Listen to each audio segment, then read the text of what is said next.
నమస్కారం, welcome to GK news 9.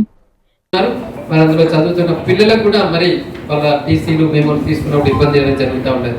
Scholarship reimbursement పట్ల కూడా తప్పకుండా నేను శ్రద్ధ వహిస్తానని చెప్పేసి సందర్భంగా కోరుతున్నాను. మరి వాళ్ళ ప్రైవేట్ పాఠశాలలో తర్వాత కళాశాలలో పనిచేస్తున్న మరి ఎంప్లాయీస్ అందరికీ కూడా మనం హెల్త్ కార్డ్స్ ఇచ్చే విధంగా చూడాల్సిన అవసరం ఉంది. ఎందుకంటే గవర్నమెంట్ ఉపాధ్యాయులతో పాటుగా సమానంగా మరి private employees, teachers, lectures work చేస్తున్నారు. మరి ఇవాళ చూసుకున్నట్లయితే తెలంగాణ రాష్ట్రంలో గవర్నమెంట్ తో సమానంగా ప్రైవేట్ విద్యా సంస్థల్లో కూడా మరి విద్యను అందించే పిల్లల సంఖ్య చాలా ఉంది. కాబట్టి ప్రైవేట్ సంస్థల్లో పనిచేసే ఎంప్లాయీస్ అందరికీ కూడా మరి హెల్త్ కార్డ్స్ ఇప్పించే దిశగా కూడా నేను ప్రయత్నం చేస్తానని చెప్పేసి సందర్భంగా ఆలోచిస్తున్నాను.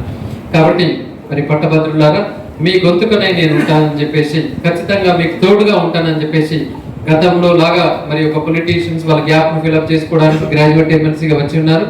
గెలిచిన తర్వాత పట్టించుకునే కేసెస్ ఇవాళ చాలా ఉన్నాయి. కానీ మరి నిజానికి దీంట్లోనే నేను లీనమవుతున్న నేను ఖచ్చితంగా మరి మీకు తోడుగా ఉంటానని చెప్పేసి, గతంలో వల్ల కాకుండా ఖచ్చితంగా నిరుద్యోగులకు, ఉద్యోగుల పట్ల 100% నేను అంకిత భావంతో పనిచేస్తానని, ఎల్ల వేళలా మీకు అందుబాటులో ఉంటానని చెప్పేసి తప్పకుండా ఈ సందర్భంగా కోరుతూ, మీరందరూ కూడా నవంబర్ 6th ఎన్రోల్ చేసుకోవాల్సిందిగా కోరుతున్నాం. మేము పిలవగానే వచ్చేసిన ఈ వీడియో మీకు నచ్చినట్లయితే లైక్ బటన్ క్లిక్ చేయండి. మరిన్ని వీడియోలను పొందడానికి దయచేసి సబ్స్క్రైబ్ చేయండి.